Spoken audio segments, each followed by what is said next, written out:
Bismillahirrahmanirrahim. Assalamualaikum warahmatullahi wabarakatuh. Alhamdulillahirrahmanirrahim, kita berkesempatan berdiskusi lagi atau dari paparan materi kuliah biologi sel ke topik organisasi sel, lebih khusus ke bagaimanakah struktur dan fungsi peroksisom, sitoskeleton, dan mitokondria.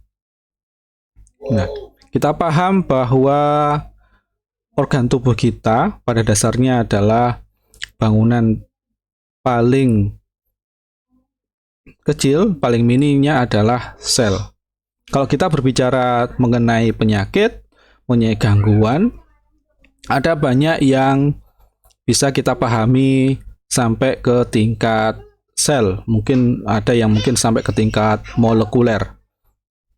Nah, kemudian di sisi lain, kita dengan memahami penyakit, maka kita sebagai orang farmasi bisa mengembangkan obat yang mentarget titik-titik yang ada di sel. Misalkan di sitoskeleton atau di dalam, bisa mempengaruhi langsung ke mitokondria.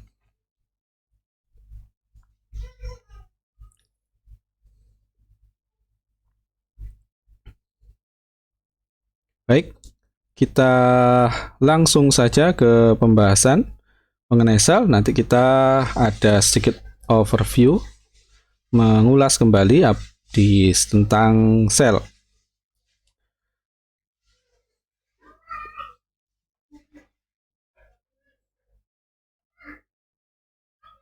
Nah, jadi materi ini saya ambilkan dari Campbell, jadi biologi Campbell. Jadi kalau kalian mau mereview atau membaca, kalian bisa merujuk ke biologi Campbell. Nah, untuk yang seri biologi Campbell ada yang sudah diterjemahkan ke dalam bahasa Indonesia yang judulnya adalah biologi Campbell. Kalian bisa merujuk ke buku tersebut untuk membaca lebih detail mengenai sel.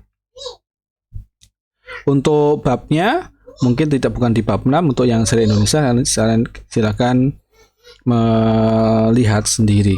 Baik, kita langsung.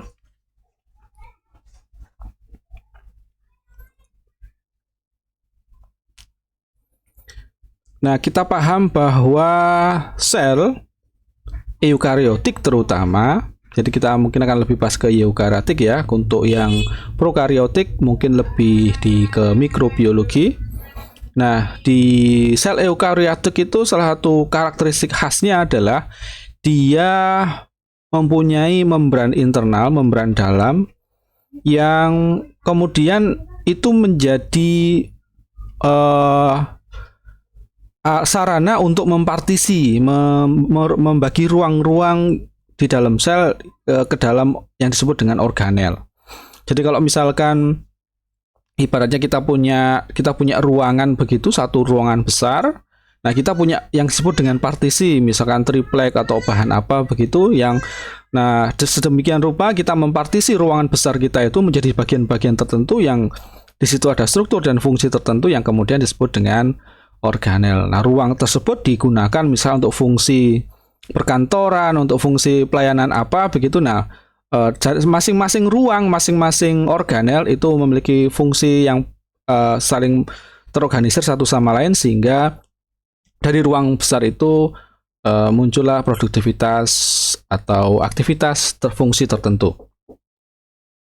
Nah, untuk sel eukariotik, sel tumbuhan dan sel hewan itu pada dasarnya sama, tapi mungkin ada sedikit perbedaan. Nah, ini gambaran sel hewan ya, sel hewan. Jadi fokus pembahasan kita kan nanti di sitoskeleton. Ada di sitoskeleton. Kemudian di mitokondria nanti ya, ada di mitokondria. Dan ada peroksisom.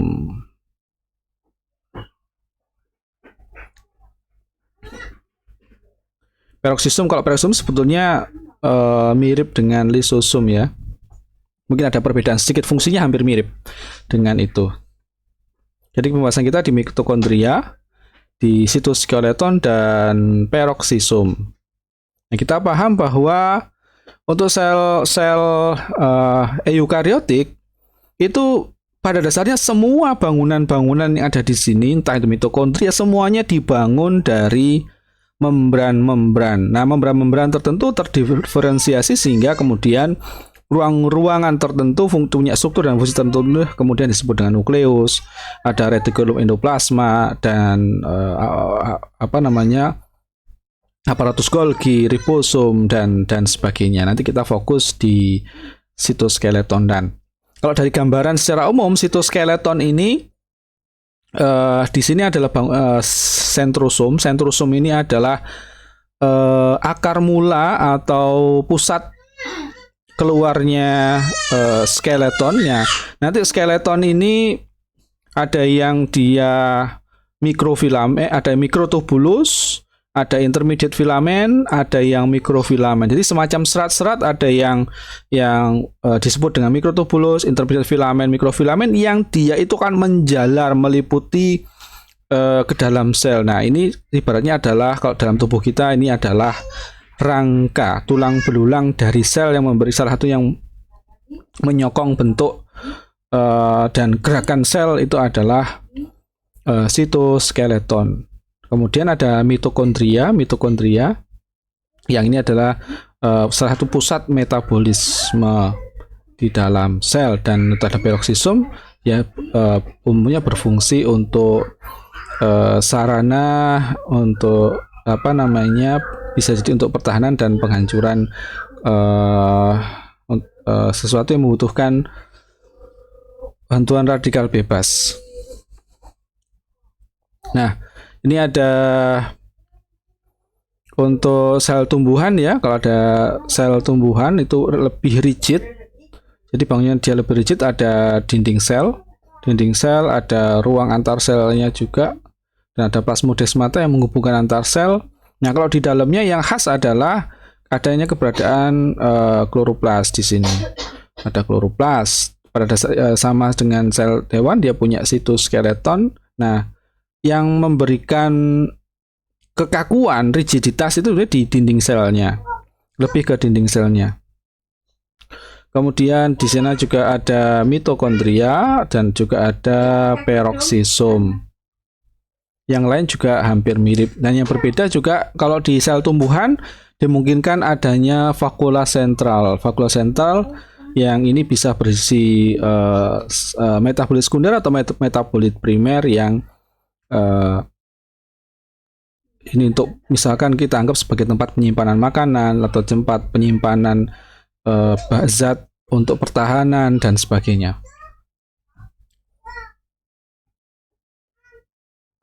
Jadi kalau untuk mitokondria, jadi dia adalah tempat untuk respirasi selular di mana ada proses metabolisme yang menghasilkan ATP. Nah, ATP ini adenosin trifosfat ini digunakan nanti untuk sebagai energi sel, energi untuk sel yang lain.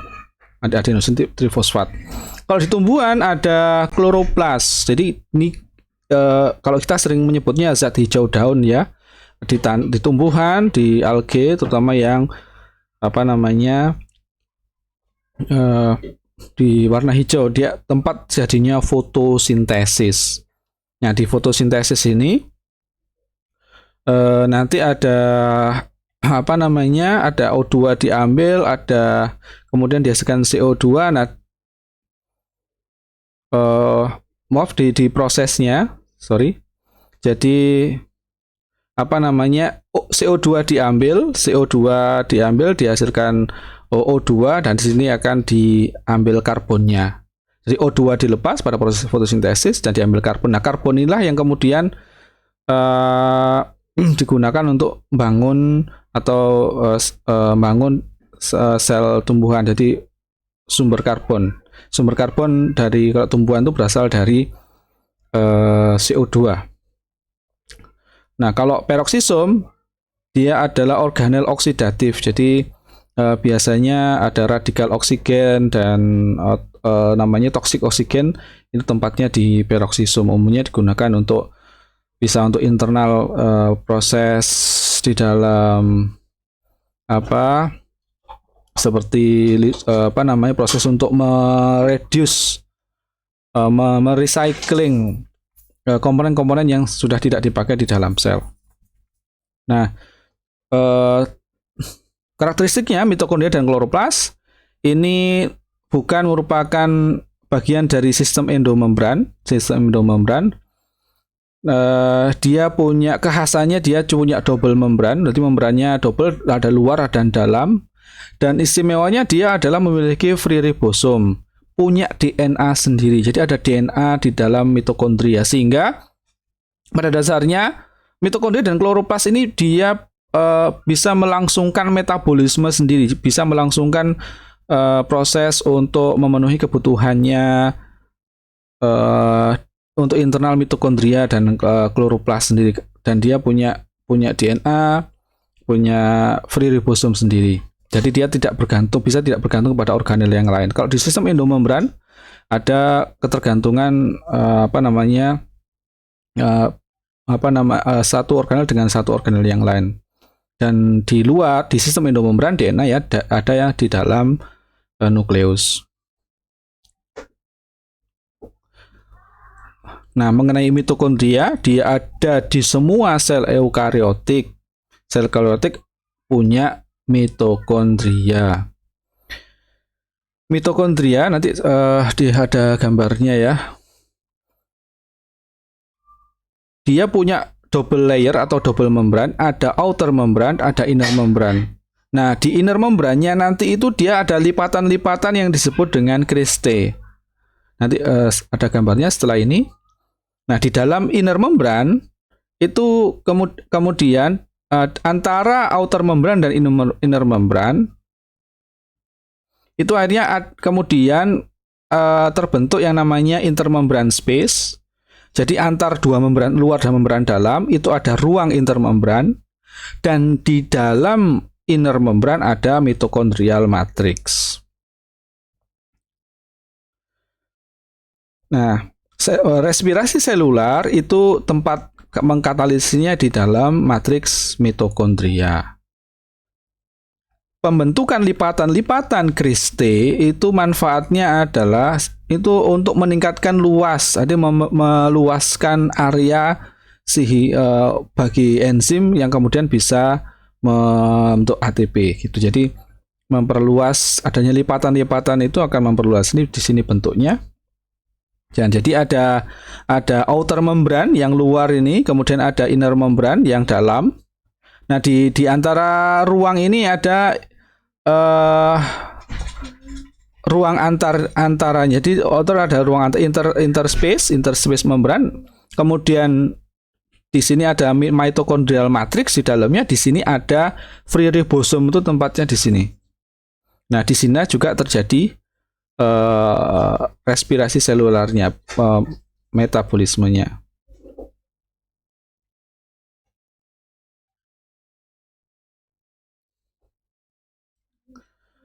Ini gambaran skematisnya.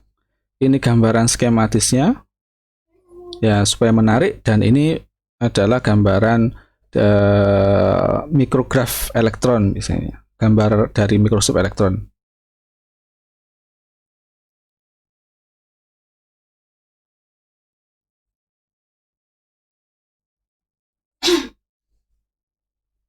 Kemudian kloroplas.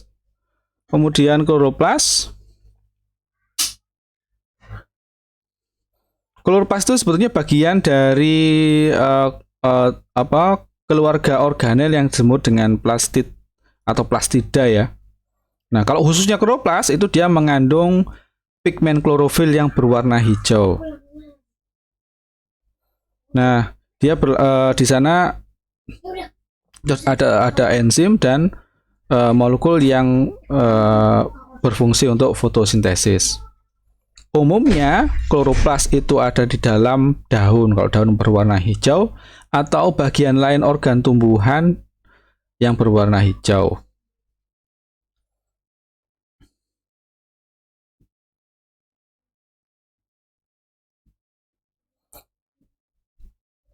Nah, di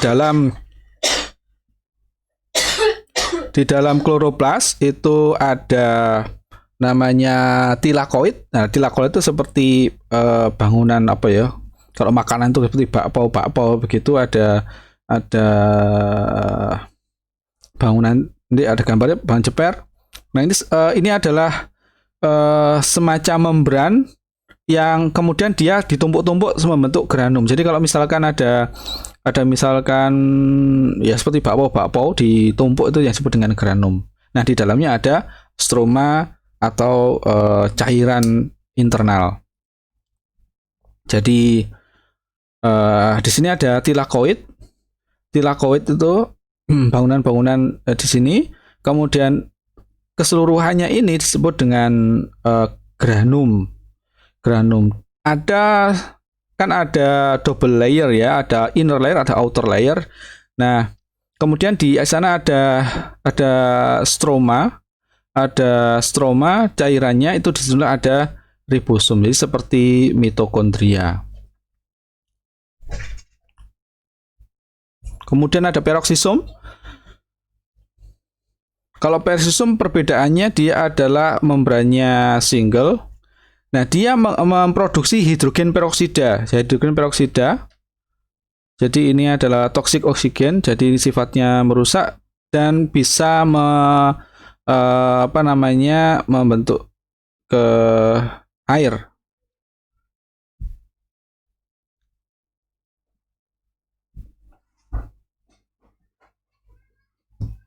Nah, dia sifatnya bisa digunakan untuk membongkar berbagai molekul. Nah, biasanya digunakan untuk merecycling atau membongkar menjadi komponen-komponen yang kemudian bisa digunakan lagi untuk metabolisme.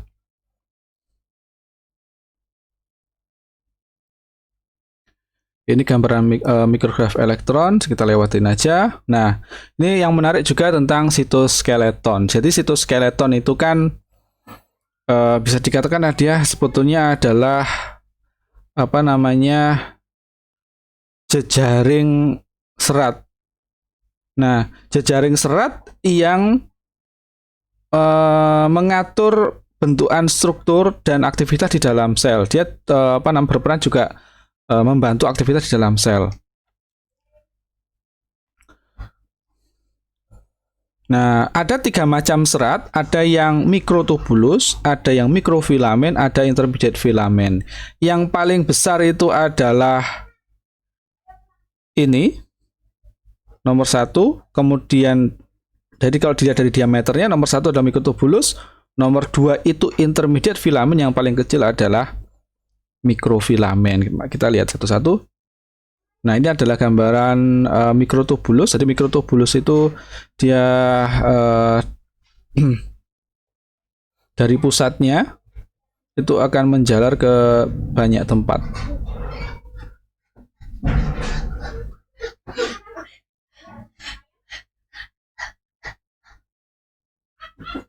Jadi bangunan yang paling besar. Kalau mikrofilamen itu yang paling kecil. Nah, kita lanjut. Jadi dia berfungsi sebagai rangka, jadi mensupport bentukan sel dan mempertahankan bentuk dari sel. Sitoskeleton, jadi seperti rangka kita, di sana ada protein motor, protein penggerak yang nanti bisa membantu motilitas atau pergerakan itu ya. Nah, vesikel atau vesikel misalkan yang dari retikulum endoplasma dimatangkan di aparatus Golgi, kemudian mau dikirim keluar sel, itu membutuhkan jalur jalan atau monorelnya. Nah, monorelnya itu adalah sitoskeleton ini. Jadi sitoskeleton ini yang berfungsi sebagai jalan, sebagai pijakan, sebagai jalur rel bagi vesikel-vesikel yang hendak dikirim kemana, itu ya menggunakan sitoskeleton.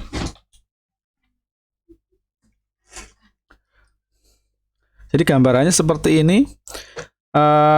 Jadi ada misalnya contohnya ada mikrotubulus di sitoskeleton, kemudian vesikel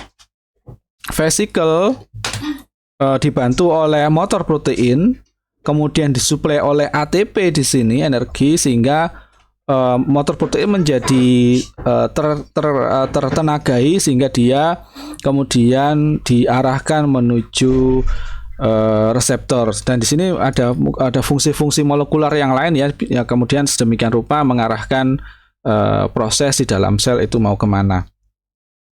Nah, jadi ini kalau gambaran dari mikrografnya, ini adalah mikrotubulusnya, ini vesikelnya. Nah, vesikelnya nanti itu di bawah ini ada motor proteinnya, sehingga nanti diarahkan ke tempat tujuan.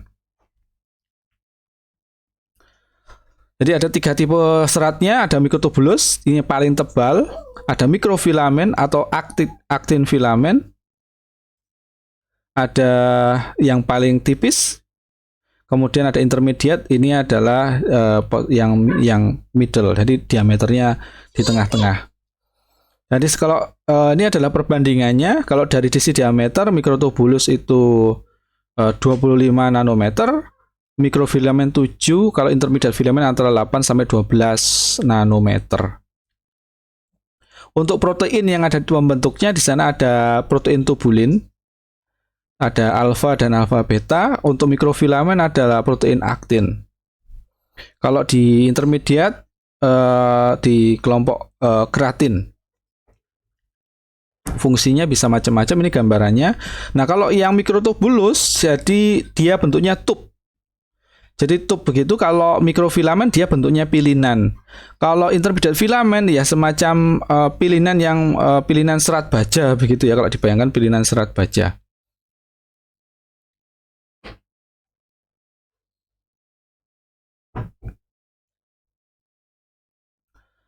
Nah, ini di mikrotubulus. Jadi di sana nanti ada 2 macam protein tubulin. Jadi ini warna yang secara berbeda. Ini adalah alfa.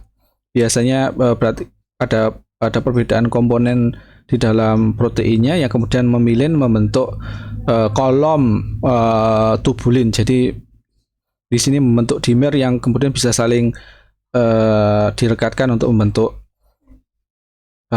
pipa. Jadi semacam membentuk pipa. Diameternya bisa 25 nanometer. Fungsi utamanya dia mempertahankan bentuk sel. Dia juga untuk pergerakan sel motilitas. Kemudian pada saat pembelahan sel ini di pergerakan kromosom, pemisahan kromosom, dan pergerakan organel juga. Untuk mikrofilamen sama, mempertahankan bentuk sel, perubahan di bentuk sel, adanya kontraksi otot. Nanti kontraksi, ada cytoplasmic streaming. Jadi supaya ada pembagian nutrien atau pembagian yang rata, proses metabolisme yang rata, maka di dalam sel itu ada namanya cytoplasmic streaming. Jadi diputarkan. Nah, di sini fungsi dari mikrofilamen. Dia masuk di sel motility dan berperan di pembelahan sel juga. Intermediate filamen, jadi yang ini seperti serat baja begitu, padat gitu. Ini umumnya adalah dia keratin, sama berperan di dalam bentuk sel, dan dia tempat untuk jangkar untuk mempertahankan posisi nukleus dan beberapa organel, dan membentuk lamina nuklear.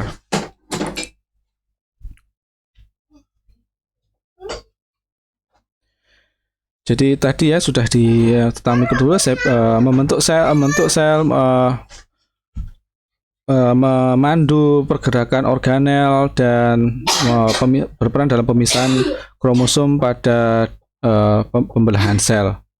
Nah, terutama di di pusatnya sitoskeleton ada sentrosom, dan di sini ada sentriol.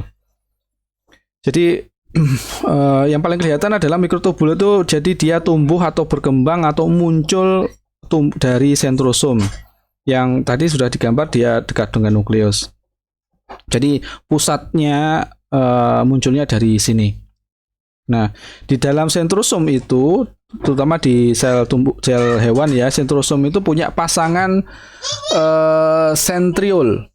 Jadi sentriol, jadi ada yang sentriol itu ada sepasang itu, ada yang ke arah vertikal, ada yang ke arah horizontal.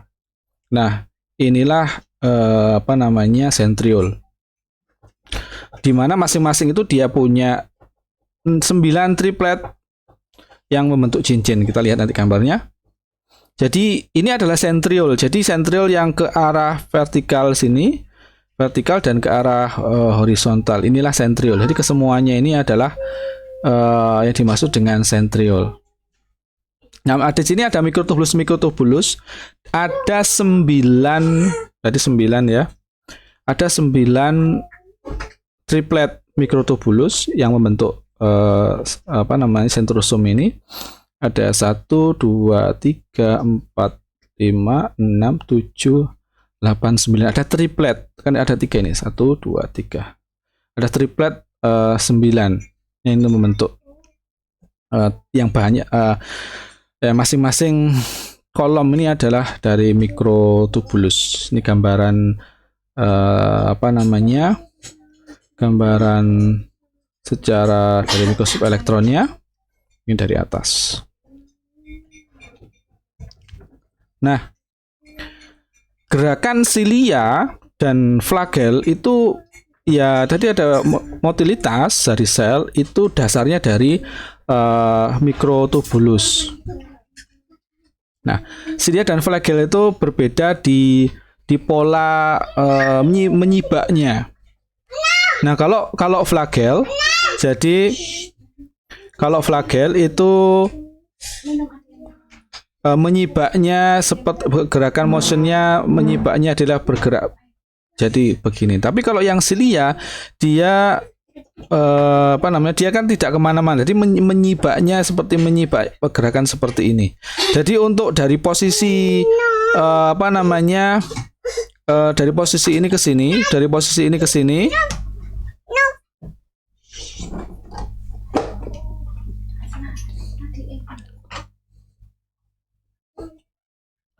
Dari posisi ini, jadi gerakannya gerakan menyibak seperti ini. Jadi posisinya dia tetap tidak kemana. Tapi kalau ini kan dia bergerak terus. Seperti gerakan ular begitu. Itu perbedaan pola sila dan flagel.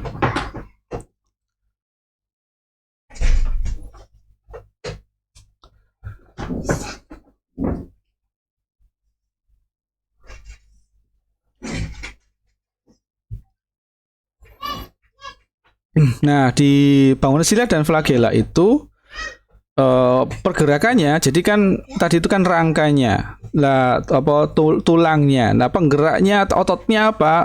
Dia ada kandungan motor protein yang dinamakan dengan dinein. Jadi yang menggerakkan rangka mikrotubulus tadi. Jadi ini basicnya di basal bodinya. Basal bodinya di sini ada ada lapis plasma membrannya, ada mikrotubulus. Nah, kalau misalkan di penampangnya nanti di masing-masing ini akan ada dinein protein dinein ini. Jadi di luarnya tadi kan ada plasma membran, ada lapis outer mikrotubulus, ada mikrotubulus sentral yang tengah ini. Nah, ini sedemikian rupa pergerakannya diatur sehingga memungkinkan untuk gerakan motilitasnya.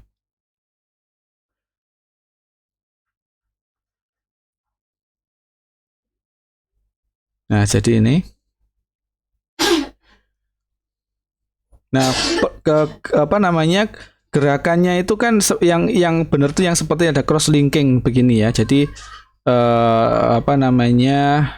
semacam ada tarikan dan regangan, dan ini dimotori oleh ATP. Jadi gerakannya itu bukan gerakan yang dinain terus bergerak ke arah sini. Ini kan ini kalau ini hanya berpindah saja, tapi bukan menyibak.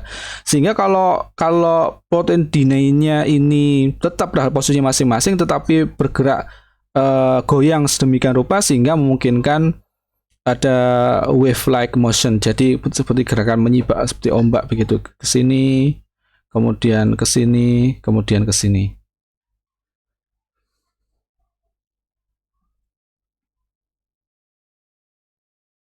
Jadi ini unrestrained denied movement. Jadi bukan ini yang terjadi, yang terjadi harusnya seperti ini.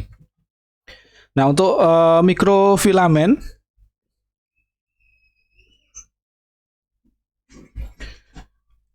jadi apa namanya, fungsinya ini adalah, jadi kalau yang seperti serat tipis dan sebagainya itu memungkinkan untuk penyebaran tekanan ke dalam sel sehingga apa namanya, sel tidak gampang rusak. Nah, apa namanya, istimewanya mikrofilamen ini membentuk apa namanya, jejaring 3 dimensi yang kemudian disebut dengan korteks, yang dia mampu di dalam plasma membrannya untuk mendukung bentuk sel.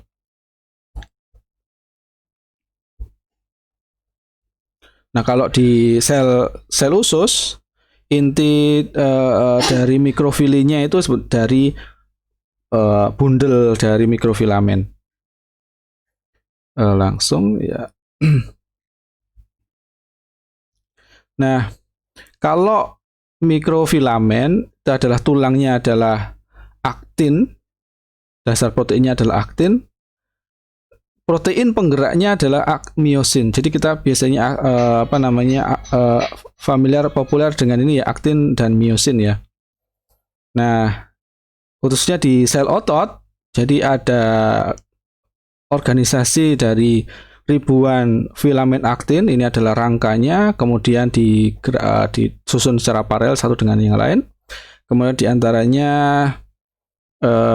apa namanya, ada miosin yang nanti akan membantu terjadinya pergerakan. Jadi di sini ada aktin, di antaranya ada miosin ini. Ada aktin, miosin ini ya.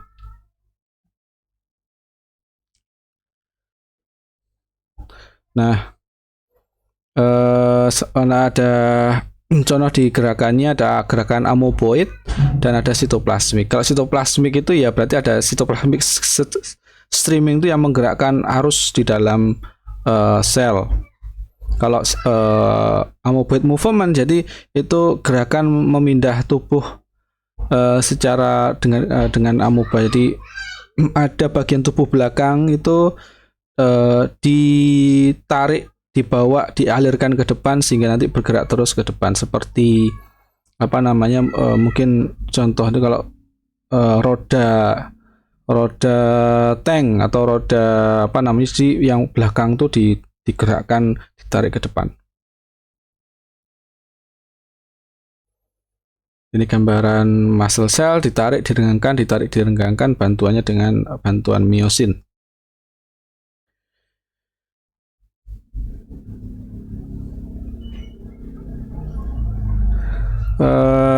Sudah saya kira. Nah, di intermediate filamen itu 8-12, lebih besar dari mikrofilamen tapi lebih kecil dari tubulen. Nah, ini di antara kedua serat itu dia sama mensupport bentuk sel dan menjadi apa namanya, memposisikan organel, mempertahankan posisi organel di tempatnya masing-masing. Nah, karakteristiknya, jadi sifat intermediate itu cenderungnya posisinya lebih permanen dibanding dengan yang lain. Jadi ya terutama logis karena untuk mensupport ini posisi organel. supaya tidak berpindah-pindah.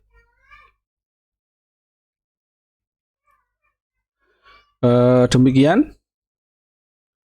Terima kasih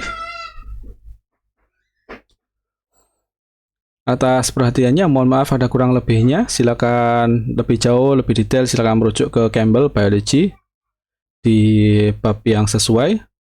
Demikian. Mohon maaf. Terima kasih atas perhatiannya. Assalamualaikum warahmatullahi wabarakatuh.